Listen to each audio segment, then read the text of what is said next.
उस व्यक्ति ने अपनी उंगली से हल्का स्वाइप किया और उसके कार्ड का बैलेंस एक पल में 100 मिलियन हो गया। फिर उसने बैंक से 50 मिलियन निकाले और अपने दोस्त को जेब खर्च के रूप में दे दी। इसके तुरंत बाद शियाओ शुआई ने आसमान में उड़ते पक्षियों पर अपनी पिस्तौल तान दी। भाईजी दंग रह गए। शियाओ शुआई ने कहा और भी आश्चर्य हुआ।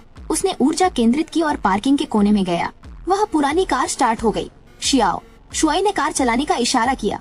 तेजी से निकली काली कार तुरंत दूसरी तरफ टकराई। भाईजी के आश्चर्य के लिए शियाओ शुआई जादू कर रहा था। पार्किंग में किसी भी कार को आसानी से नियंत्रित कर रहा था।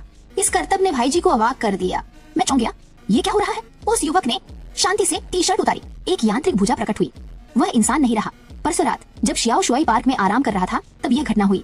उन्हें एक एलियन अंतरिक्ष यान ने पकड़ा। उसने एलियन को बचाने के लिए टक्कर मारी और वह महाशक्ति वाला बन गया।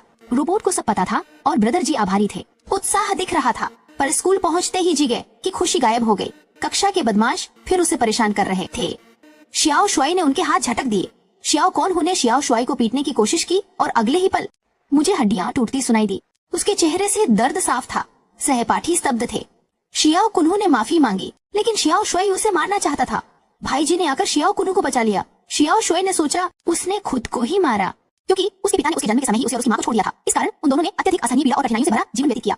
उसके पिता का नया परिवार खुशहाल था, लेकिन जब कुछ करने का समय आया तो वह लौटने को तैयार नहीं हो सका। रास्ते में जियाओ शुआई की चिंता बढ़ी। तभी पड़ोसी के घर से हंसी और बातें गूंजने लगी। वह अंदर घुसकर सबको मार डाला। अगले दिन 3 लोगों का परिवार खबरों में छा गया। जब भाईजी ने पूछा कि क्या उसने शियाओ शुआई को मारा तो शियाओ शुआई ने सहजता से स्वीकारा। अब वह ईश्वर समान है। कुछ जिंदगियों की चिंता की कोई बात नहीं है। इतना कहने के बाद उसने भाईजी को शांत करने के लिए 50 मिलियन और निकाल दिए। लेकिन भाईजी ने उसे न केवल जब्त कर लिया बल्कि उससे संबंध भी तोड़ने की कोशिश की, क्योंकि उन्हें लगा कि वह एक खतरनाक व्यक्ति है और उससे दोस्ती का परिणाम अच्छा नहीं होगा। शियाओ शुआई इससे बहुत निराश हुआ और भाईजी जो करने वाले थे उससे पूरे द्वीप देश में एक अभूतपूर्व घटना घटने वाली थी।